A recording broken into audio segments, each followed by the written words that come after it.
and welcome to Classical Schmassical, the anti-classical classical music podcast. Tune in every Saturday as we discuss, deconstruct, and dissect what it means to be a musician in the modern world. I'm your host, Alexa Laterno. I use any pronouns you like, and our guest this week is Reinaldo Moya. Hello! Hi! I'm so excited to have you here. So as we get started, could you start just by introducing yourself? What do you do? And a little bit about your background. Yeah, so my name is Reinaldo Moya, and I'm a composer, teacher. I'm originally from Venezuela. I was born and raised in Caracas, and now I've been living in the United States for almost 23 years, which sounds crazy. And I'm excited to talk to you today because folks in Chicago will get the chance to hear a new premiere with the Chicago Philharmonic that I'm really excited about. So yeah, that's super, super exciting. And we will definitely get to chatting about that later. So I know from just kind of doing a little bit of pre-research that you kind of began your musical education as a member of El Sistema. For people who are maybe unfamiliar with what that program is and how it functions, can you describe a little bit about it? yeah, so it's a social program that was started in the late 70s by Jose Antonio Abreu in Venezuela, and it aims to provide music education and resources to anyone in the country, regardless of socioeconomic status. So the big emphasis of El Sistema, at least when I was getting started, the big emphasis was on communal music making, right? And ensemble playing as a means of developing all of these values and skills and things like discipline and perseverance and teamwork and all of that a lot of those values are inculcated in the United States through sports and other things like that. And like Venezuela was trying to do similar things, but through music making, especially ensemble playing. So orchestras and choirs. And so we had access to, it's still going, right? So there is access to free music instruction. You could get instruments on loan. So you have lessons and then ensemble playing and some other music classes like music theory and singing, choir, and things like that. So it's a wonderful, really in-depth early exposition to music. And then as a violinist, which was my first instrument, that I got to be a member of what started as the Venezuelan Children's Orchestra in 1995. And then it gradually kept developing, and then eventually became the Simón Bolívar Youth Orchestra of Venezuela, and then it became the Simón Bolívar Symphony Orchestra of Venezuela, which was the orchestra that was traveling all around the world, playing in the big concert halls. I wasn't around for a lot of those performances because I came to the States in '99. So like when we were just starting to get more known outside of Venezuela, but it was still a really exciting community to have been a part of, and I consider those people in that orchestra to still be like family to me. Yeah, definitely. So with your musical background being founded in this sense of performance and collaboration, what then drew you to composition? I was always writing little ditties, right? I was writing things for my friends and I to play, and I wasn't very serious about it until I think I got to college, and then I decided that I wanted to take lessons. I'm not sure. I'm not sure really what if there was like a moment where it all clicked. It was more like I started taking some classes, and it got fun. I got good at it, and I was encouraged. And I had I wrote a big piece in my sophomore year in college that I played a string sextet. Where I really, I guess, found myself, I didn't find myself as a composer. It was more like I realized that this is really fun. I really like it. And like it's really fun to bring my friends together and play music that I wrote. And I think the other part of it was that I was starting to realize just that the performing part of myself, like I wasn't going to love it as much as I would want it. Like I was starting to develop like really like crippling like performance anxiety, and Sure. um, I just wasn't having fun performing on stage. I got to the point in my violin training where I was kind of reaching that point at which my natural talent was plateauing, and I Hmm. knew that the next stage of my development was just going to require just tons and tons of practice work, Yeah. and I didn't have that drive, and I saw my friends around me that did have that drive, and I was like, yeah, if I don't have this, I probably should not be doing it, because Sure. like this is kind of what you need. And at the same time, sort of like in this sort of like crossfade, like my interest in composition like went up while my interest in practicing and performing was kind of dwindling a bit. Yeah, I really resonate with that. That's something that has kind of been happening in my career as well, where I like as soon as I started playing flute when I was like 6 or 7 years old, I was writing music for it, and now seeing people who really, really practice flute, I'm like, oh, okay, we have different musical interests, you and I. Yeah, and then you have to really have that patience and the Yeah, devotion to really care about those little things. I mean, those things are important, but right. you have to love those etudes and those scales, Yeah. and sit there and do your long tones or your open Hmm. strings, and let me practice that bow arm, and I'd rather just be making stuff up. I think it's more fun for me, at Yeah. least. Yeah. So Do you still perform at all, even in like a fun, more casual yeah, sense, or yeah. yeah, total. I mean, it's been a little bit, especially since we had kids, and like, but before the Mhm. kids, we used to have like friends over, and before the pandemic, where you can do that, like Right. we used to have friends over to our house, and we'd like read string quartets and things. Oh, fun. I haven't performed publicly in quite a few years, but yeah, I still love to pick up the axe and play, and I really like playing chamber music with my wife, who's a violinist, and some friends, and it's still like one of the funnest things that I can do. But it's in that kind of setting, in the setting where like you can, let's just have fun, like Yeah. let's, no judgment. Like I will make mistakes. I'm going to totally miss that shift, Yeah. but it will be fine because we're just having fun and we're just making music. It's there isn't the pressure of like I have to be Right. on and I have to perform and it has to be at this level of Yeah. expectations where everyone wants it to be just beautiful and perfect and pristine, and every note Yeah. has been thought out. And it's like, no, I don't. That's not the kind of musician I am anymore. I just Sure. play. Yeah. Does that kind of like casual playing still inform your compositional practice, or are they more separate kind of expressions?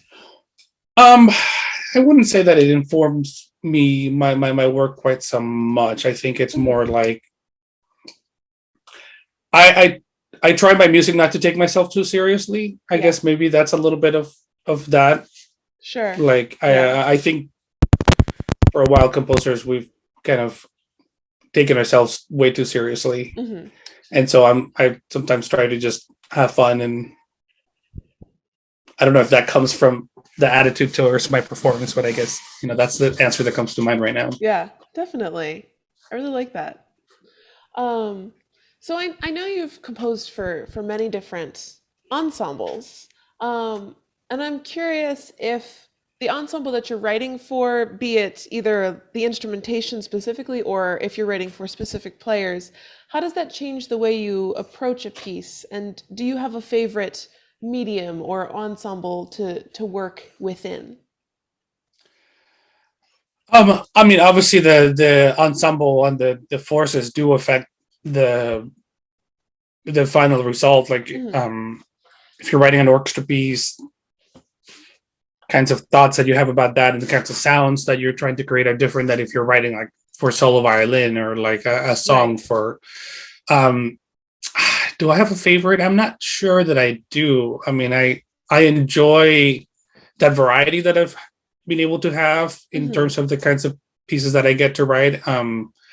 And I'm excited that folks from different categories of music are reaching out to are interested in my work. I mean, that's really exciting, and I'm really happy about that. And I feel lucky to have that possibility, Yeah. because I do think it keeps me it keeps me sharp, and it helps me not get stale and or sort of pigeonholed into one thing. And I do think it's important for me to try to always do something a little bit different in each piece, even if it's just different for me, maybe not different for the world at large, right? Like I think we're past this idea that like every piece of music has to be this absolutely brand new thing that no one's ever heard anything like this, right?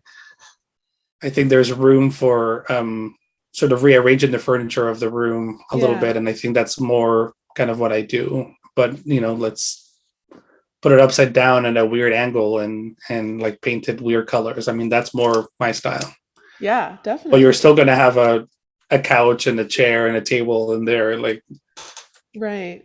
I don't know if that my metaphor makes any sense, but it makes sense to me. Maybe it's the composer brain, but yeah. Yeah, I think that's really wonderful. So speaking of your sort of compositional activities, how did you get involved with this residency with the Chicago Philharmonic? And what has that experience been like so far? Well, the process was just one of those things that you apply for, and I've learned over the years to just you send the thing in and then you try to forget about it, and then be pleasantly surprised when they write back either yes or no, and you're just, oh, I applied to this. I don't remember. It's like, oh, I guess they didn't take me, or oh wow, they took me, right? Sure. So it was that kind of thing. So I applied to that. I think it was around this time last year that the application was due. I submitted a few scores, and then over the summer I heard back that I've been selected. I was really excited. In terms of what it's been like so far, I mean, I've been a part of some of the artistic committee meetings with the orchestra, and those have been really fascinating because we're discussing repertoire ideas and the vision for the orchestra and the kinds of programs and the music, the composers and artists that we want to feature. And that's it's been really interesting to sort of take a peek behind that curtain and to see just how thoughtful these orchestra musicians are. I do think that they really are thinking carefully and thoughtfully about how to create a balanced program that represents the population and represents all of these, the breadth of creativity. And even just the fact that we have this composer in residence program, I think already speaks to that vision, right? That there are composers of color, and there are three of us, and like we're each have different profiles. I mean, it's exciting to be a part of that. I've also just been corresponding with Maestro Speck about the piece, and it's been a really great back and forth. I feel like we've been already through like a round of or a couple of rounds of revisions even before that first rehearsal, because he's been looking at the score so carefully.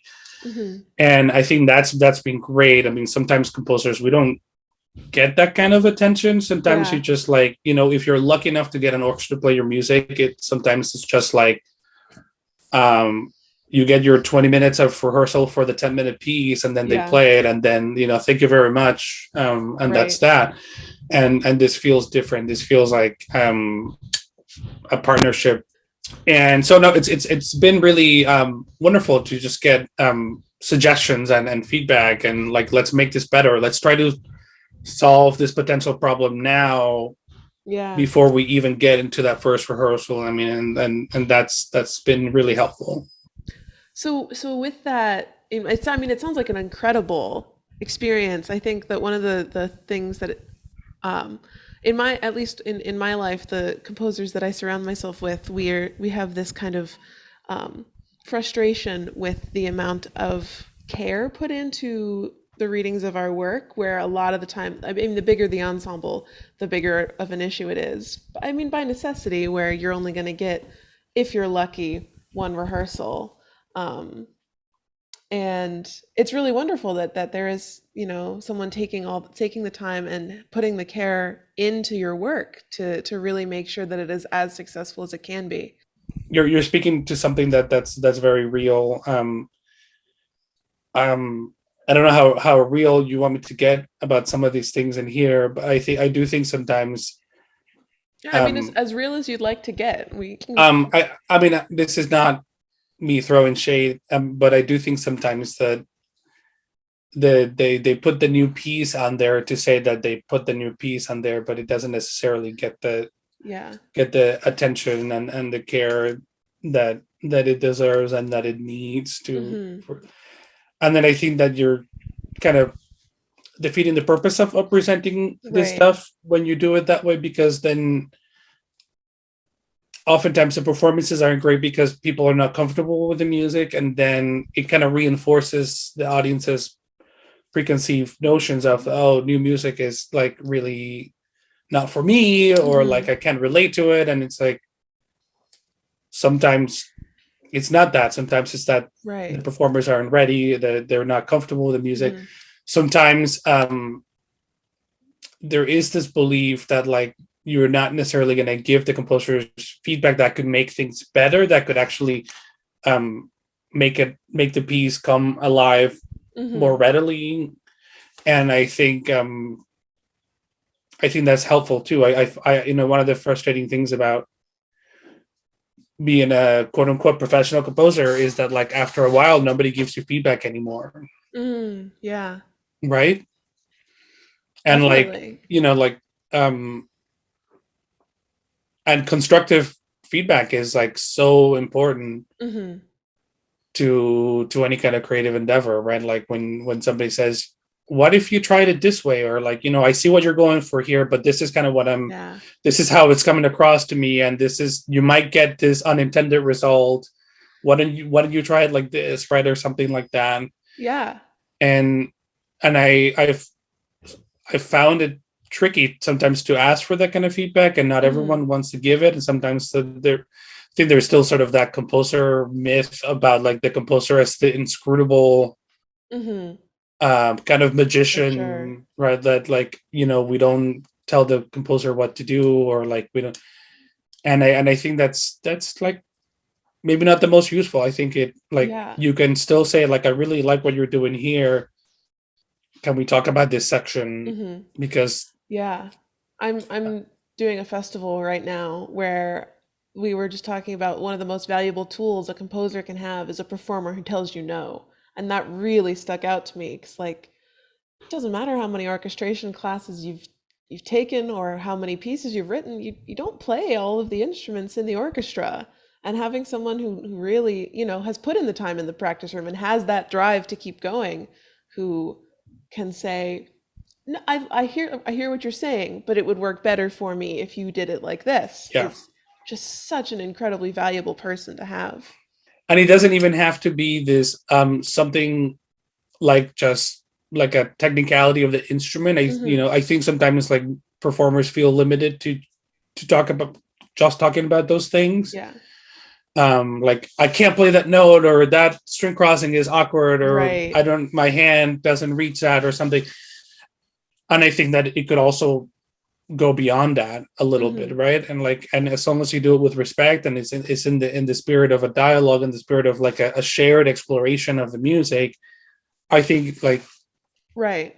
anything goes, right? Like you can sort of make comments like, you know, what about this ending, like, and like, you know, writers do this all the time. And I remember thinking about this for a while, like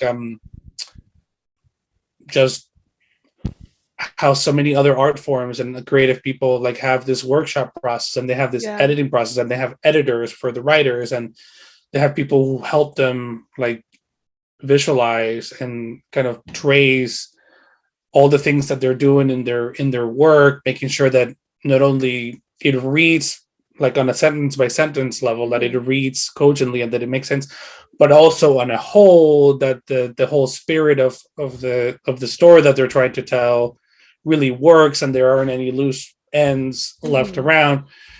In the world of opera, I mean, like the amounts of times that things get workshop and the Yeah. dramaturgs get involved, and there's and like, I mean, and that's wonderful and that's fascinating, and like here we are composers, we're just supposed to like get it perfect on the first try, right? Right. And it's just this crazy Yeah. thing. And then we give it to our performers, and then like I heard this really great metaphor that was like, yeah, we expect our performers to be like machines, but any metaphor in which human is machine is probably not good for either end of that metaphor. And it's like if we wanted our works played exactly as they were on the page for the first time, that's what MIDI's for. Yeah. But yeah, Yeah, and I just had a thought escape me here, but yeah, it's not about the performers being machines, and it's right. and and yeah, I mean this idea that like you have to get it all right in the first try, and Yeah. that like if there's something in the piece that didn't work, that it's your failure because Hmm. the system is kind of set up in that way that like you get the first performance, and like if something doesn't go well either in the performance itself or in your piece that you wrote in, that's kind of it, right? Like I mean you can try to Hmm. revise it for the next one, but like I do think that that process of revision and coming back to things is a really valuable part that I think sometimes we lose on Yeah. because um we're so kind of dead set on just having that performance be the piece, right? Right. Right. And I think going back to this idea of rehearsing sort of the classics versus new music, if we're going Mm-hmm. to draw that dichotomy, which is maybe useful, maybe not. But Yeah. if we are, I mean, it's almost ironic because, say you're being programmed alongside Beethoven and you're the new music. Look, we're doing new music. Probably everyone in that orchestra has played whatever Beethoven symphony you're doing it multiple times before. And you could probably show up as an orchestra and run it a couple times and be like, yeah, this is good enough. Now let's open up the new music and take a look at something you've never done before. So it's really interesting that kind of the inverse is true. And Yeah. yeah. Yeah, I mean, and sometimes some of my favorite performances of my music have been by younger Hmm. ensembles, like student orchestras and student, because they live with the music much longer, right? Like, and Yeah. they sit there and they're rehearsing it for weeks instead of just like the 2 days before the Hmm. concert, and like it almost feels like that sometimes like that first performance is almost like a dress rehearsal. Yeah, And I definitely. mean, and this is not, I mean, I'm not throwing shade at anybody or institutions. Sure. Now that I'm on this side of things, it's like it's incredibly expensive and it's incredibly complicated Right, to right. do all the things, and it from that perspective it makes absolute sense, not necessarily absolute sense, but like I understand Hmm. the various um obstacles and barriers that you have to Right. keep in mind as you're making these things happen, and I'm so thankful and lucky that people are still making that investment to have new music be a part of these concerts, so that this is Yeah. not me like Would rather be programmed than not. absolutely. Yeah, But I think that those are the challenges, and for sure. yeah. Yeah.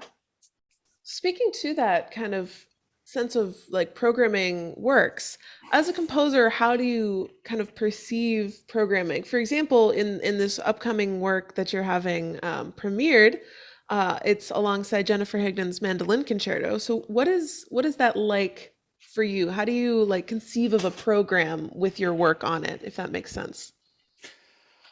um Unless I'm doing the curating myself, I don't really Sure. think about that Yeah. because it's usually outside of my control, right? Like Yeah. whether I get programmed with this or with that, that's out of my hands most of the time. But I do think it's neat when my work is alongside, a great composer like Jennifer Higdon, Hmm. because then we're in sort of this dialogue with each other, and I think that's pretty cool. Yeah. But it's also neat to be in a program that's all traditional music, and then I'm Hmm. the new piece, because then that's a different kind of dialogue. Right. Um, what I don't love, and I think we're moving away from this, is this sort of like let's just program do a concert of all Latin American Hmm. composers, and then like that's where I get performed. Like Right. and then it's this sort of let's put you all in a box here, and then just kind of diversity concerts. It's yeah. yeah. And so, although Right. even musically, there's still an opportunity to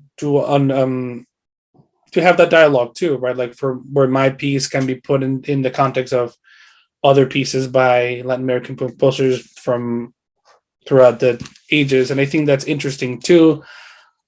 But I think that for a long time that was kind of the MO of programming, just sort of we'll just program business as usual, and then we'll just have a couple of like diversity programs, and then that our work is done. And I'm glad to see that we're moving away from that kind of programming, and it's exciting the kinds of ideas that folks have about how to create engaging programs and that dialogue between the music and the other pieces. I think that's an important part of that, and there are cool conversations that can be had through thoughtful programming in that way. Talking about kind of having works in conversation, have you ever written a piece knowing it's going to be programmed alongside something else, and how do you approach that?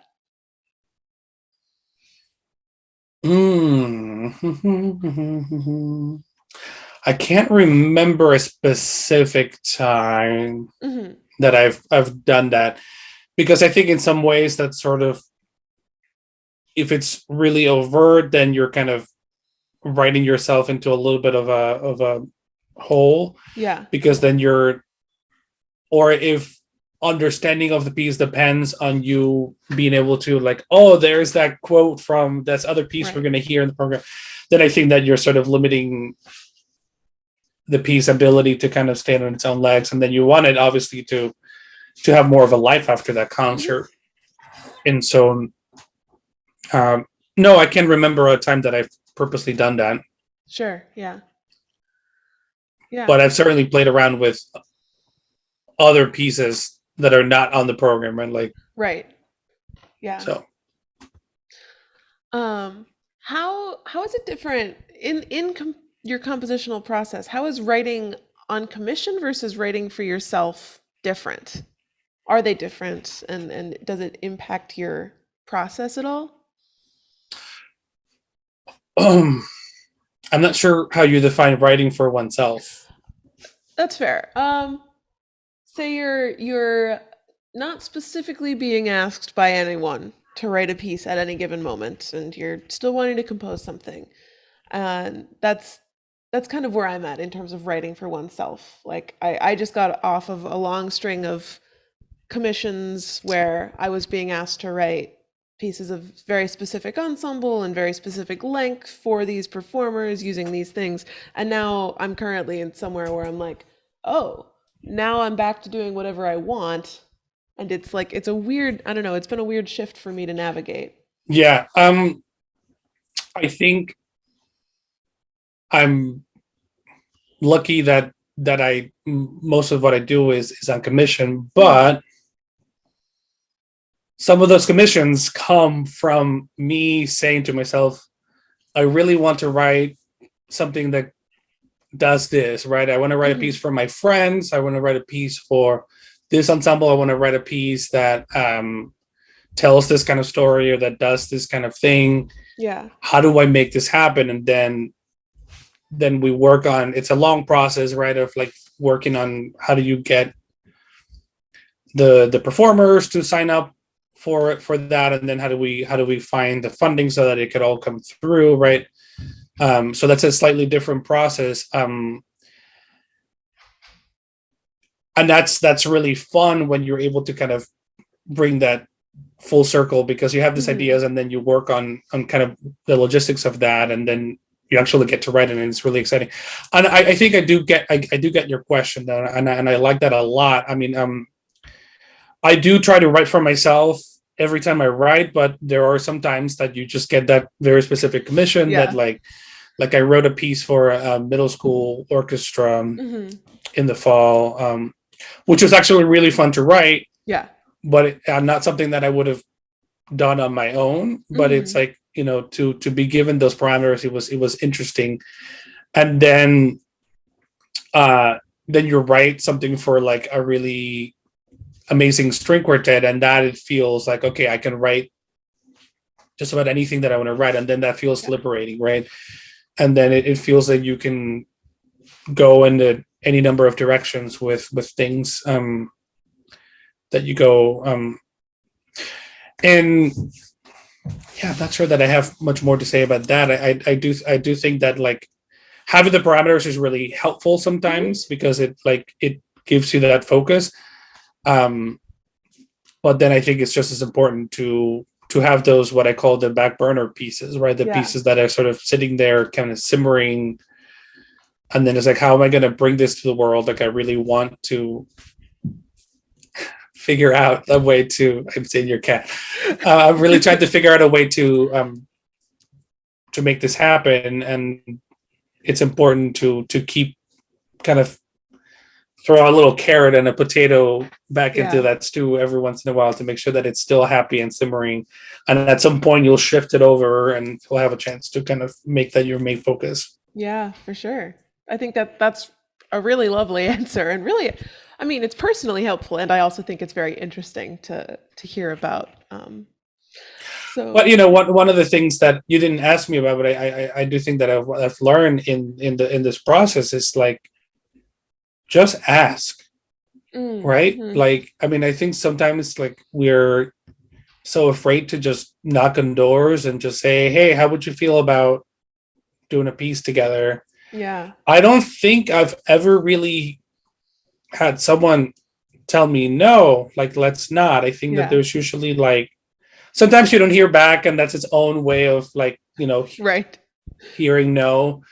And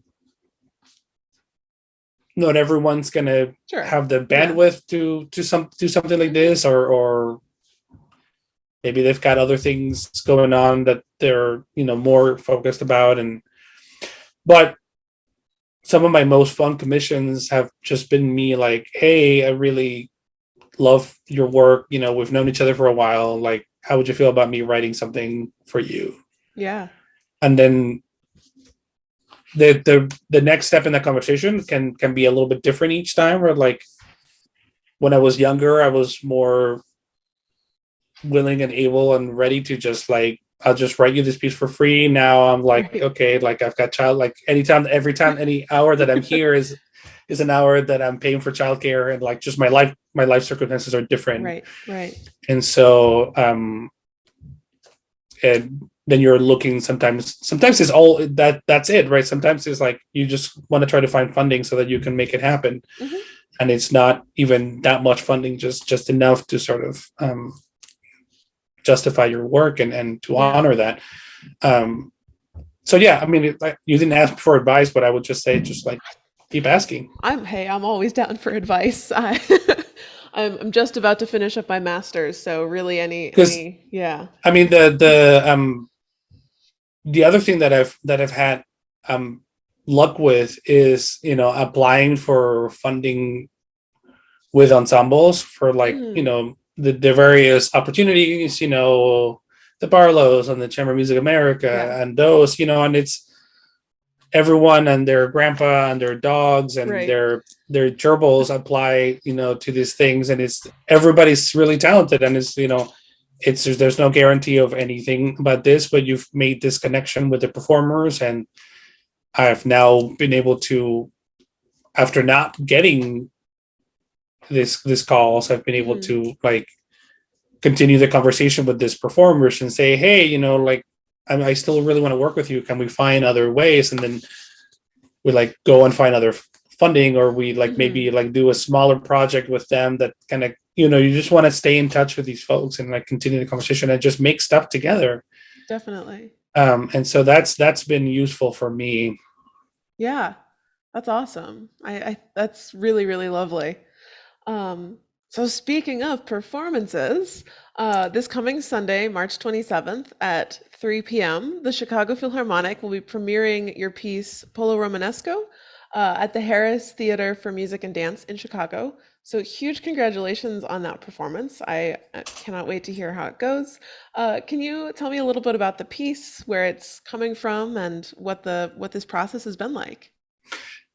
Yeah, so the only thing that Master Speck mentioned as we were planning this concert, he knew that the Hitler Mandolin Concerto was going to go on the same concert, and the only thing he mentioned was like, it would be interesting if you explored the Latin American Baroque, Mm-hmm. which was, unknowing to him, was actually like a really great prompt for me, Yeah.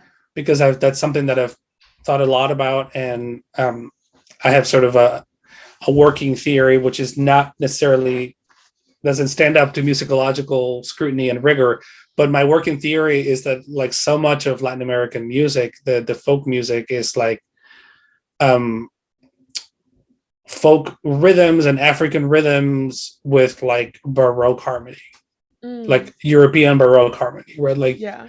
if you kind of change some of the rhythms and you just keep the chord progressions the same and the melodies the same, like some of our most beloved and important songs from Latin America would not be out of place in alongside Vivaldi and Yeah.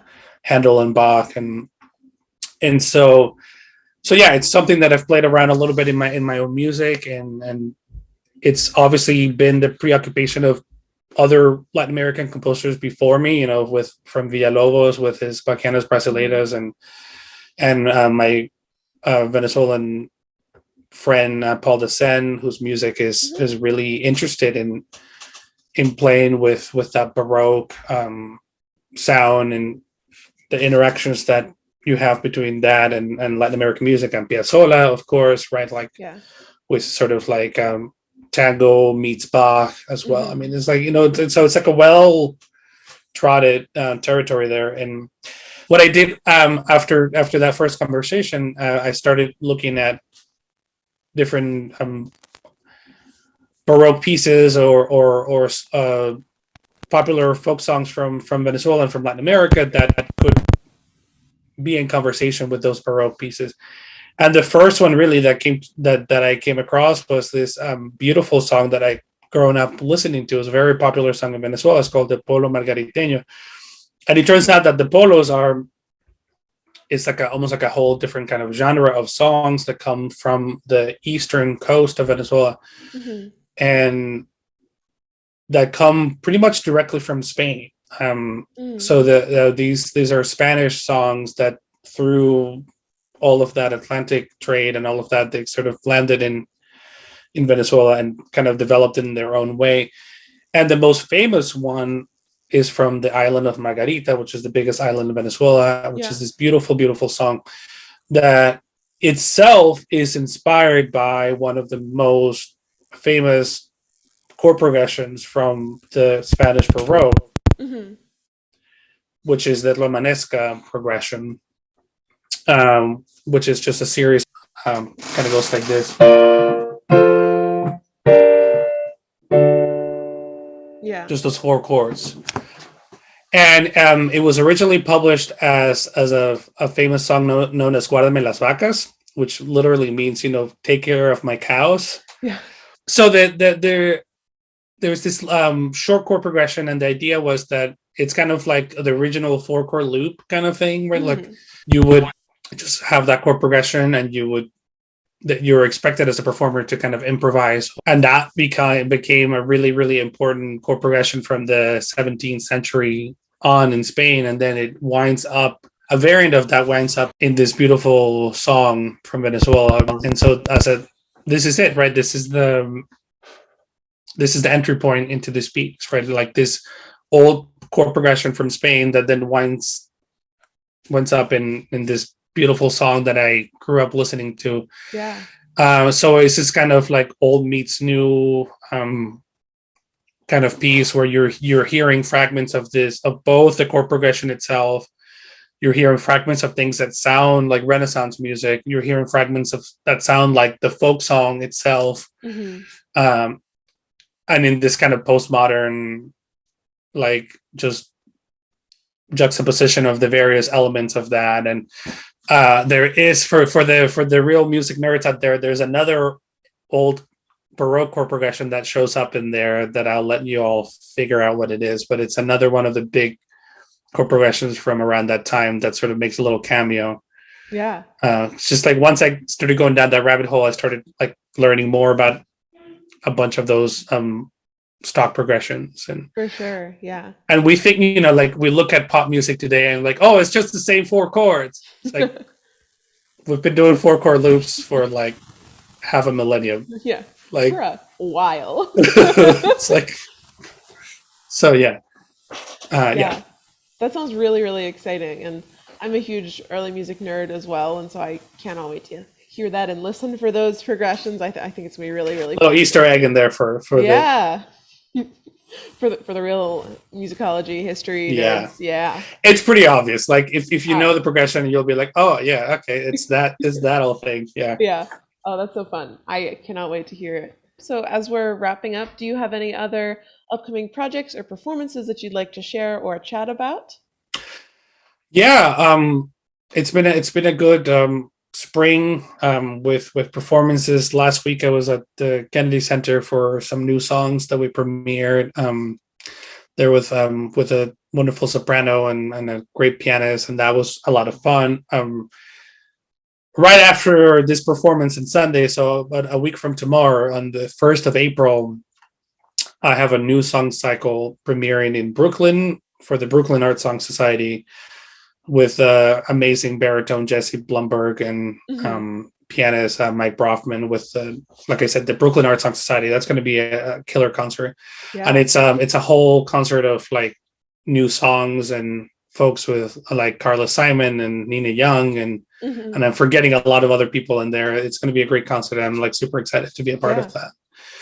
And then my middle school orchestra piece gets performed in May here in the Twin Cities. I'm excited about that. And then fast forwarding a little bit to later in June, I'm super excited that my piano concerto is opening the summer season at the Rady Shell in at the San Diego Symphony. It's that new outdoor venue that they created. Like they opened it in like 2020, and then they had to sort of Oh, wait good timing. again. Yeah. But it's a stunning new outdoor venue there. I was there in October of last year, and it was just absolutely beautiful.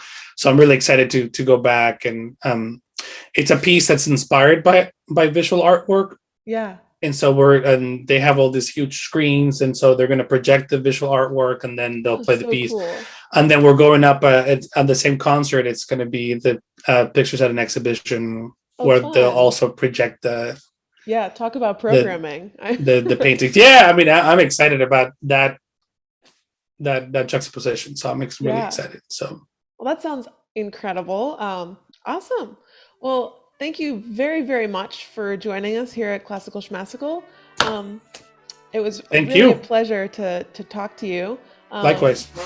and if you at home enjoyed this show, there is plenty more where that came from, so make sure to like and subscribe so you don't miss an episode. If you would like to continue the conversation, join the Discord linked in the description, or visit our Facebook page at facebook.com/classicalschmassical. That's Schmassical, Schmassical. And remember, as always, stay classy and questionably classical.